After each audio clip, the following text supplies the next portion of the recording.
The 1980s were a golden age of imagination, a decade where Hollywood reached for the stars. But while movies like E.T., Blade Runner, and Back to the Future defined the era, dozens of incredible sci-fi adventures were quietly forgotten, buried beneath the weight of bigger blockbusters. Today, we're uncovering those hidden treasures, 8 sci-fi movies from the 1980s that time left behind.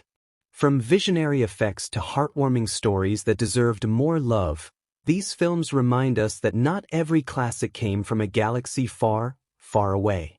You're watching Globewise TV, your home for rare Hollywood stories, lost gems, and untold cinema history. If you haven't subscribed yet, hit that subscribe button and join our growing community of movie lovers. And don't forget, tell us in the comments which 1980s sci-fi film you think deserved more recognition. Now, let's rewind time and rediscover the forgotten wonders of the 80s sci-fi universe. 1. Saturn III, 1980. A love triangle in space gone wrong. In the glittering shadow of Star Wars and Alien, the year 1980 promised a new wave of science fiction epics, bold visions of the future, blending romance, technology, and terror. Among them was a strange cosmic tale that aimed high but fell silently into the void, Saturn III. Directed by Stanley Donen, yes, the same man behind Singin' in the Rain, this film tried to merge Hollywood glamour with sci-fi horror. The result? A space thriller unlike anything else from its time, and not always for the right reasons. Set on a lonely moon base orbiting Saturn, the movie stars Kirk Douglas as Adam and Farrah Fawcett as Alex, 2 lovers living in isolation, tending futuristic hydroponic gardens to feed Earth's overcrowded population. But their peace is shattered when a disturbed astronaut, Harvey Keitel's Captain Benson, arrives with a humanoid robot named Hector, a machine programmed through a direct brain link with its unstable creator. And that's where the nightmare begins. Hector develops a twisted obsession with Alex, mimicking human emotions and desires in terrifying ways. What follows is a claustrophobic struggle for survival as technology turns predator, a reflection of mankind's own moral decay. Behind the camera, though, chaos reigned. Production was plagued by ego clashes, rewrites, and creative disputes. Farrah Fawcett's fame drew massive attention, but even her star power couldn't save the film from its spiraling costs and uneven tone. Critics tore it apart, calling it beautifully designed but emotionally hollow. Still, Saturn III remains a fascinating artifact of the post-Star Wars sci-fi boom, a film that dared to explore human loneliness and artificial desire long before Ex Machina or Her. Its haunting synth score, eerie sets, and psychological tension give it an otherworldly charm that's been rediscovered by cult film fans today. In the era of giant blockbusters and space operas, Saturn III slipped quietly into the blackness of space, but its themes still echo in modern sci-fi. Love, isolation, and the question of what makes something truly human. So if you ever come across Saturn III, don't expect another Alien or Star Wars. Expect something far stranger, a dreamlike descent into the darker side of the human soul. If you love rediscovering forgotten sci-fi classics, make sure to subscribe to Globewise TV, your home for rare, bold, and bizarre stories from the golden age of cinema. Which 1980s sci-fi movie do you think deserves a second chance? Drop your thoughts below. We might feature your pick in our next episode. 2. Masters of the Universe, 1987. When He-Man's power faded too soon. In the late 1980s, toy shelves were ruled by one name, He-Man. Kids everywhere chanted, "I have the power," as they swung plastic swords, fueled by Saturday morning cartoons that turned Eternia into a pop culture empire. So, when Canon Films decided to bring Masters of the Universe to the big screen in 1987, everyone expected an epic blockbuster, a fantasy adventure to rival Star Wars and Conan the Barbarian. But what the world got was something far different and far stranger. Dolph Lundgren, fresh off Rocky IV, stepped into the loincloth of He-Man with his heroic jawline and thick accent. The story promised a cosmic showdown between He-Man and the evil Skeletor, played by the brilliant Frank Langella, whose Shakespearean gravitas turned cartoon villainy into art. Yet behind the scenes, chaos was brewing. Canon Films was drowning in debt, and their once grand ambitions were shrinking fast. Sets were scaled down, visual effects were slashed, and entire battle scenes were cut from the script. The movie that was meant to bring Eternia to life was instead filmed mostly in a small-town California high school. Audiences walked in expecting a cosmic fantasy and walked out confused by a story that spent more time on Earth than in He-Man's world. Still, there's something oddly charming about Masters of the Universe. Frank Langella's Skeletor remains one of the most passionate performances ever given in a toy movie, and the film's practical effects and synth-driven score scream 1980s nostalgia. But at the box office, Masters of the Universe was crushed by bigger hits, Predator, RoboCop, and The Lost Boys, the kind of slick, high-octane blockbusters that defined the decade. Canon's dream of launching a He-Man cinematic universe evaporated overnight, taking their finances and their reputation with it. Today, though, Masters of the Universe has achieved something few 1980s flops ever did: cult status. Fans who grew up with the toys now see the movie as a time capsule, a bold, messy, and fascinating relic from a time when studios dared to take wild risks with pure imagination. It may have been lost in the blockbuster era, but for nostalgic fans, Masters of the Universe still holds its power. If you still believe in the power of Grayskull, hit that like button and let us know, did Masters of the Universe deserve a sequel? Don't forget to subscribe to Globewise TV for more lost sci-fi treasures from the golden age of the 1980s. 3. Enemy Mine, 1985. The forgotten tale of enemies turned brothers among the stars. In an era when space battles and flashy special effects ruled the silver screen, Enemy Mine, 1985, dared to be different.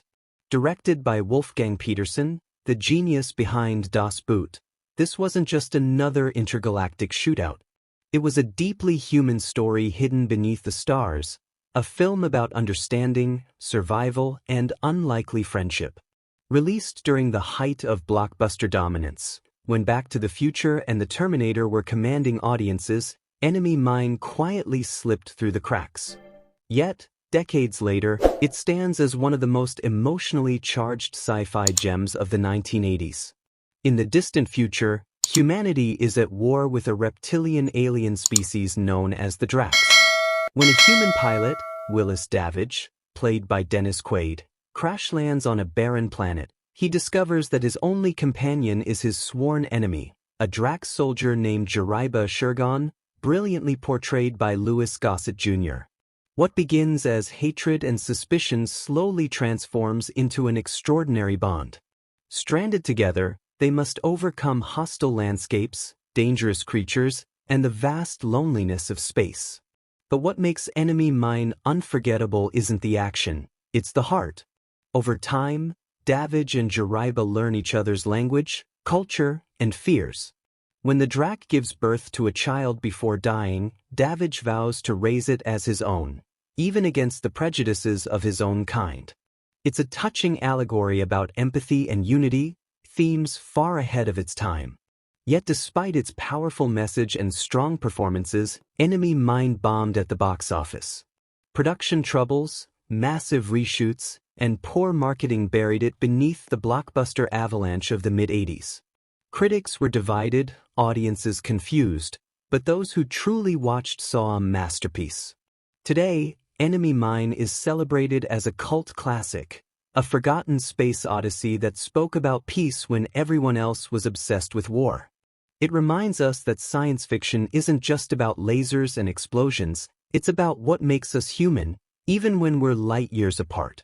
If you've never seen Enemy Mine, consider this your cosmic invitation. It's more than a sci-fi movie, it's a story of compassion that still resonates in a divided world. This is Globewise TV, bringing you the forgotten legends of cinema's golden age.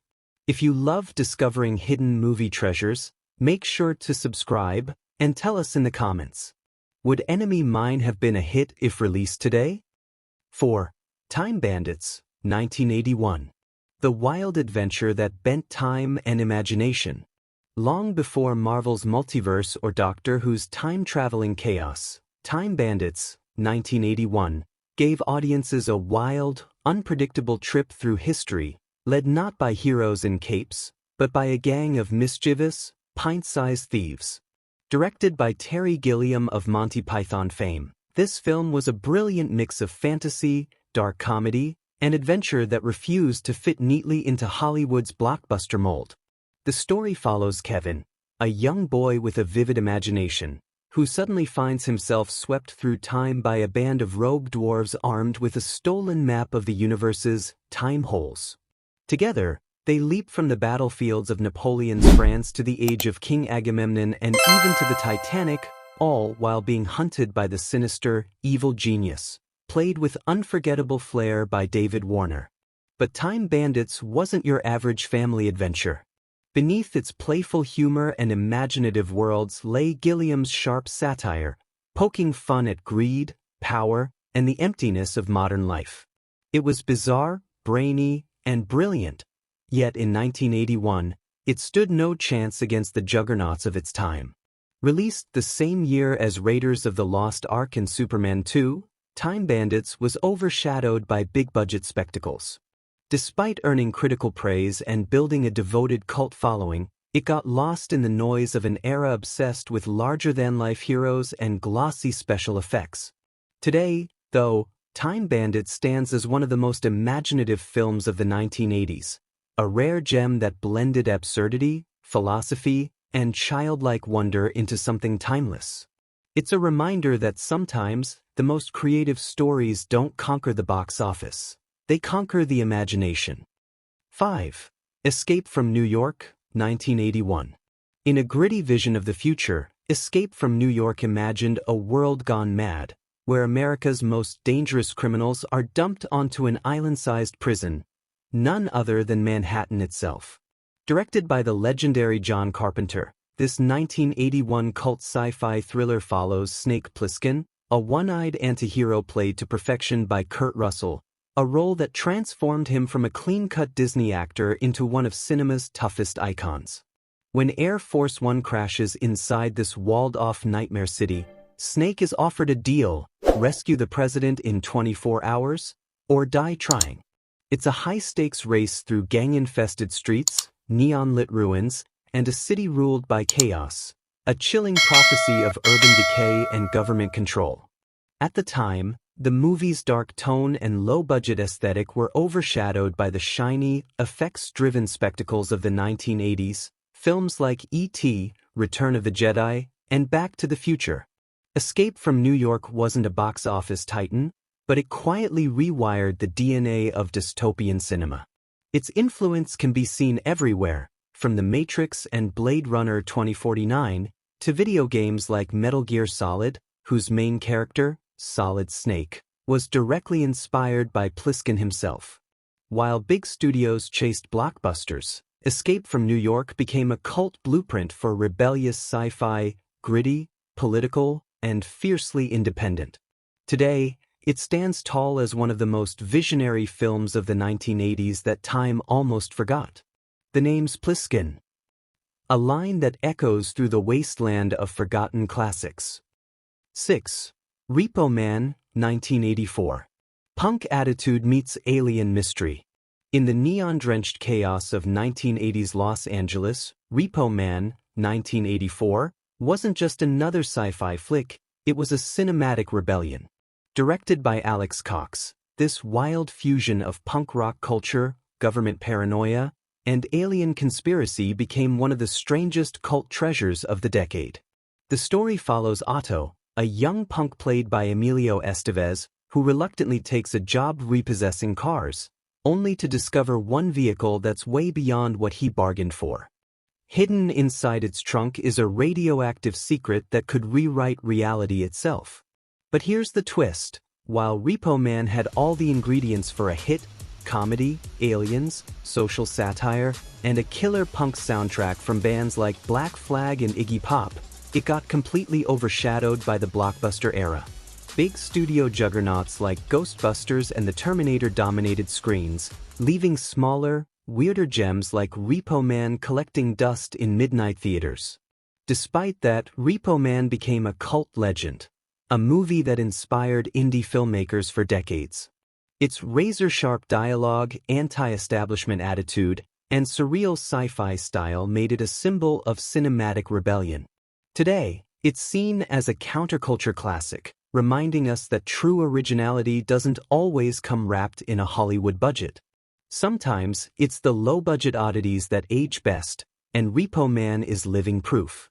Before Marvel and mega franchises ruled the theaters, a small, bizarre movie dared to mix punk rebellion with flying saucers. It didn't win the box office, but it won the underground forever. 7. The Blob, 1988. A monster reborn too late. In the late 1980s, Hollywood was ruled by big-budget blockbusters. Think E.T., Ghostbusters, and Back to the Future. But quietly oozing beneath that glossy sci-fi surface was The Blob, 1988, a remake that deserved far more love than it ever got. Directed by Chuck Russell, the same man who gave us A Nightmare on Elm Street 3, this version of The Blob took the 1958 classic and turned it into a slick, terrifying creature feature for a new generation.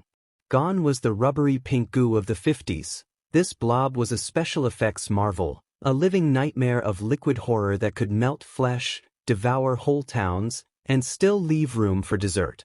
The story follows a small town suddenly under siege by this unstoppable organism from space. But unlike most monster movies of the era, The Blob, 1988, mixed Cold War paranoia with government conspiracy, hinting that the creature might not be alien at all, but a failed bioweapon experiment gone horribly wrong. And while audiences were being dazzled by the family-friendly spectacle of Honey, I Shrunk the Kids and Batman, The Blob got swallowed up, not by critics, but by timing. Released in 1988, it simply couldn't compete with the megawatt studio marketing of the blockbuster giants. Still, fans who discovered it later on VHS found a hidden gem, a movie that blended jaw-dropping practical effects with a cynical bite that felt ahead of its time. Today, it's a cult classic, the kind of film you watch late at night and wonder how it ever got lost in the shuffle. Because The Blob, 1988, didn't just melt its victims, it melted the line between old-school monster horror and modern sci-fi thrills. 8. Flight of the Navigator, 1986. The Forgotten Disney Odyssey. In the mid-1980s, Hollywood was racing toward the stars. With E.T. and Back to the Future dominating the decade, every studio wanted its own family-friendly sci-fi adventure. And then came Flight of the Navigator, a film that had all the right ingredients. A mysterious spaceship, a lost boy, time travel, and a heartwarming sense of wonder. The story follows David Freeman, a 12-year-old who mysteriously disappears in 1978, only to reappear 8 years later, without aging a single day. When NASA scientists realize his brain contains star maps from across the galaxy, David discovers that he's been chosen by an alien ship, a sentient craft named Max, to be its navigator. Visually, Flight of the Navigator was ahead of its time. It was one of the first films to use CGI for realistic reflection mapping, long before Terminator 2 or Jurassic Park. The sleek, chrome ship and its shifting metallic surfaces were groundbreaking in 1986. But despite its innovation and charm, Flight of the Navigator got lost in the shadow of bigger blockbusters. Released between Aliens, Top Gun, and Ferris Bueller's Day Off, it never had a chance to soar at the box office. Still, those who watched it remember the magic. The film's soundtrack, powered by Alan Silvestri's early electronic score, gave it a surreal, dreamlike energy that perfectly captured that 1980s sci-fi vibe, optimistic, mysterious, and deeply human. Today, Flight of the Navigator is a cult classic, loved by fans who grew up watching it on VHS. It represents a gentler side of 80s science fiction, one filled with curiosity rather than chaos, wonder instead of warfare. And in many ways, it was Disney's quiet experiment, proof that you could mix science, emotion, and adventure into a story that still feels timeless. And there you have it, 8 forgotten sci-fi gems from the 1980s that dared to dream big but were lost in the shadow of blockbuster giants. Each of these films carried the spirit of discovery, imagination, and adventure that defined an entire generation of moviegoers. If you grew up watching any of these, or just discovered a new favorite, we'd love to hear from you. Which one do you think deserves a comeback? Tell us in the comments below. And if you haven't already, subscribe to Globewise TV for more deep dives into lost classics, Hollywood secrets, and the untold stories behind the silver screen. Your support keeps the memories of these forgotten films alive. Thanks for watching, and until next time, keep exploring the timeless worlds of cinema, right here on Globewise TV.